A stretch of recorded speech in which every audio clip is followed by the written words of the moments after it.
Okay, so what I've got here is a pop bottle. It was filled with heavily salted water and very fine copper wire. Now, as you can see, the pressure inside has collapsed a little. I've also aired it out a couple times to give it air, and it keeps the pressure keeps collapsing. So we got something happening in there that's decreasing the volume, definitely. So, the first thing that I noticed was originally everything was fully dissolved, and over time this white stuff starts collecting on the bottom. And even when I air it out, it's not pressure related that this is collecting on the bottom. It could just be regular salt, but it looks a little whiter than I'm used to. Kind of got a white color to it. And you'll notice it seems to be building off of those copper wires there. Now most of it seems to just kind of collect this fluff on the bottom slowly over time and then become denser and denser, but you will notice that it seems to be sourcing itself from the wire, which would indicate the only thing I think it could be would be Copper I Chloride. Copper II Chloride is very common. It's used as, it's deep blue color. It's that kind of copper color we're used to, the copper, colorful copper. Copper I Chloride is white, and it's, I'm not 100% sure, but I'm assuming it's the higher energy state because it's most traditionally produced or most originally produced by just simply heating Copper II Chloride until some of the chlorine gas escapes, and then you're left with Copper I Chloride. So, this is going to be a nice catalyst. I know it will catalyze some things quite well, and I can imagine it'll be a lot of fun. It should also be maybe we'll be able to find a way to make it an electrolyte. I believe it dissolves in some stuff, so we might even be able to play with some electrochemistry with it. But I don't think it's soluble in water at all, so it's not going to be a nice ion donor for solutions. I think we'll see. We can test that theory. But next step is to get it out of there. So. As you can see with the lens, the wires are thin and it's collecting on the bottom. It's hard to see. I'll give it a spin here so you can see it moving. So there you can see the stuff floating around in the water, and it's kind of fluffy. I mean, salt can look a little fluffy when it's condensing at the bottom like that in a heavily saturated solution, but it doesn't quite look the same. I really should do a side-by-side comparison, but just visually it doesn't look right to me. So I think I've got something in there, and it really does seem to be sourcing from the wires. So let's see if we got some Copper I Chloride, and maybe if we can do a couple experiments with it. Okay, so right here we've got the concentrated solution. When I settled it all the way down, it looked like it would naturally settle down to about 15 mil. I've got about 25 mil of water in here. And it's starting to separate. You can see it separating a little at the top there maybe, and as we're doing it you might watch it separate a little, but it's a pretty dense solution, so as that's still separating and we can get it further concentrated, we'll play with it a little. So the first test is, here we've got it, you can see it's the milky white color. Now if this is just oversaturated salt water, then adding in some regular water should dissolve it away and it'll just clear right up.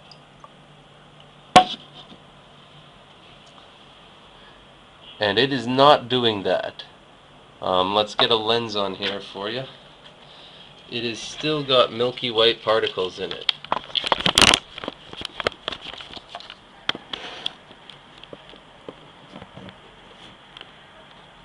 I don't know if you can see them, but they're still quite, I think you can make them out moving around in there. It's still got the milky white particles. Of course it's very the solution is much less concentrated than it was just a moment ago, but they're still in there, so they are not dissolving in the water. So at least we're sure it's not simple sodium chloride or simple salts that will dissolve in water. This is something not water soluble. Step one seems like it's what we want. Okay, test number 2. Fire. Come on, get going, you candle. So I could use my Bunsen burner, my electric burner, but I'm just going to try a simple candle for this one. And I've got a rock here that's got a nice little curvature in it, just so it can catch something. Now, the key is we're not going to want to try reacting using any metal to heat this stuff up, because I'm pretty sure copper 2 sulfate reacts with aluminum for sure, and we don't want to start any kind of oxidization reactions or anything like that. So we're going to use a rock. Best would probably be glass.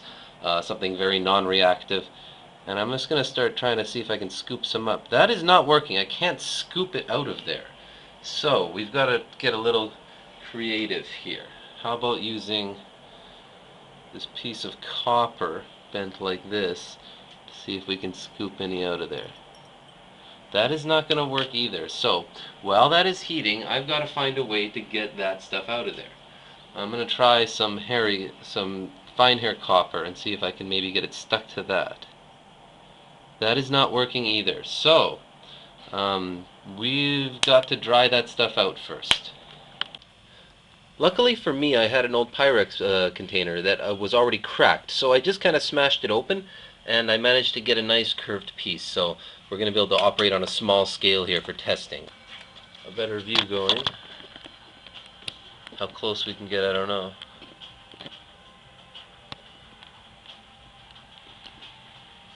Try a little closer there. You can see what's going on there on the edge. The crystals have become kind of clear, but they're still forming crystals, a very thin, clear layer of crystals. And there's this more, it looks like almost pure salt residue around the edge there. Oh, it's already getting steamed up the lens. Now, if you look closely, let's see how much you can actually see. If you look closely at it, you might be able to see the square crystals that formed. You can kind of see them there. Those look like salt crystals, but they appear to be on top of something. There's almost like there's a layer that they're growing on top of. They're not part of the layer below. They don't form bigger crystals with that other layer that seems almost sedimentary under there.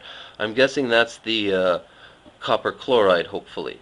Now what I'm going to do is I'm going to grind it up together. I'm actually going to reuse the salt in the next experiment, so I'm just going to leave it in there. Really, I should try to dissolve it out, but I'm working in a small amount. It's just going to be a pain, and I don't have small enough containers to play around with that. So we're going to work with this, but it looks like the salt concentration is not that high. That bottom layer there is probably heavily concentrated with copper I chloride, if I'm correct. Okay, so we've got a little bit of the white powder here. It's been sitting on this rock for a while, and it's gotten quite hot, I believe. And it doesn't seem to be burning. We'll leave it for a while longer, but there's no discoloration, no reactions happening, and that's exactly what we're looking for.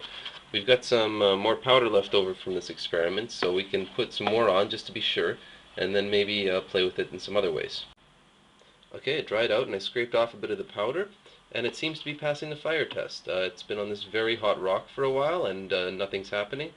And I'll leave it for a while longer just to be sure, but it's not discoloring, it doesn't seem to be reacting at all, so it looks like it's not flammable and not willing to oxidize. So it passes the first test, non-flammable.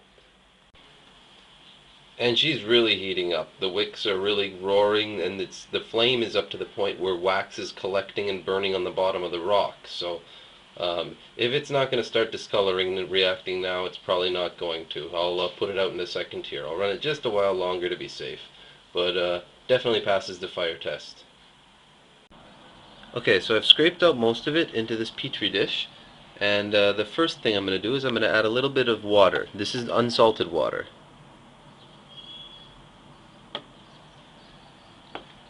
So I put in a little bit of water, just a bit, and we'll mix it up.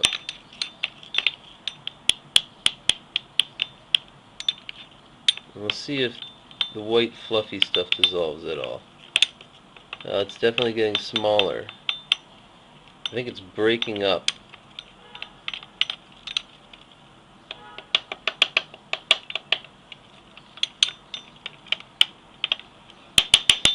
Okay, well it broke up and it got it kind of densed up into clumps, but I'd say there's significantly less mass. A lot of that must have been salt. But some of it just isn't dissolving. It's these solid clumps, and they've kind of concentrated together as I stirred it. Or they've clumped up a bit. So, that's interesting. It kind of looks like galaxies and stars. Very cool. Okay, now for some fun stuff. This is the remainder of the milky white solution. It's pretty concentrated down at the bottom of the container. And this that you see entering in there from the top is a 12-volt cathode and anode. And I'm just going to jam that down inside the solution and see what we get.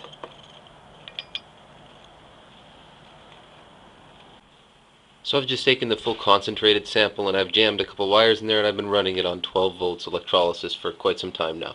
And it's developed quite interesting. At first it was slow to start, and then it started breaking away the puffy powder, And then now we're at this, where it's developed to, there is some yellow precipitate kind of collecting up here, yellow-orange, and then down here we've got something red growing right down there at the end of the cathode.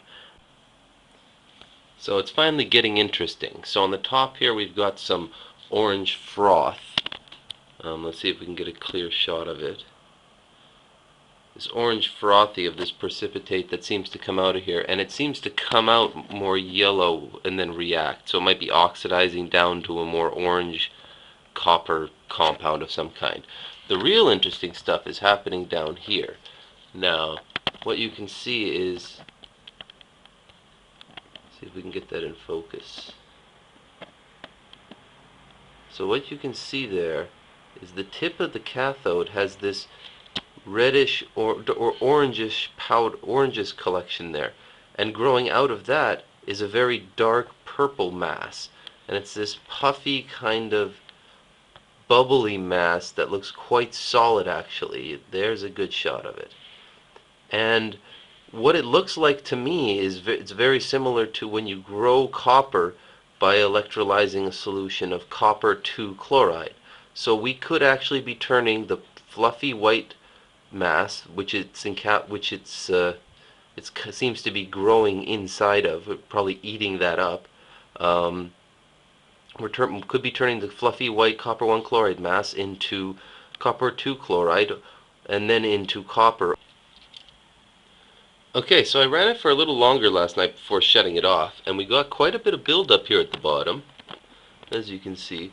There was an offshoot that started kind of going off to the right, and it looks a little red for some reason. That's interesting. I'm assuming it's still copper, maybe some oxidized copper, but the orange kind of got eaten up into the purple mass. So I managed to separate it out into two sections here. One section I got mostly from the top, and it's a slurry. It's just a mixture of all sorts of stuff in there. Copper this and copper that and whatnot. The next I managed to delicately extract some of the black or dark mass, and as you can see we got our red in there, we got our black in there. It looks basically like we were growing copper oxide. From the way it looked, the tips were turning red, so it was turning into copper oxide, and then it was absorbing more oxygen as it went to turn into Copper II oxide. So I would say we were probably consuming the Copper I chloride.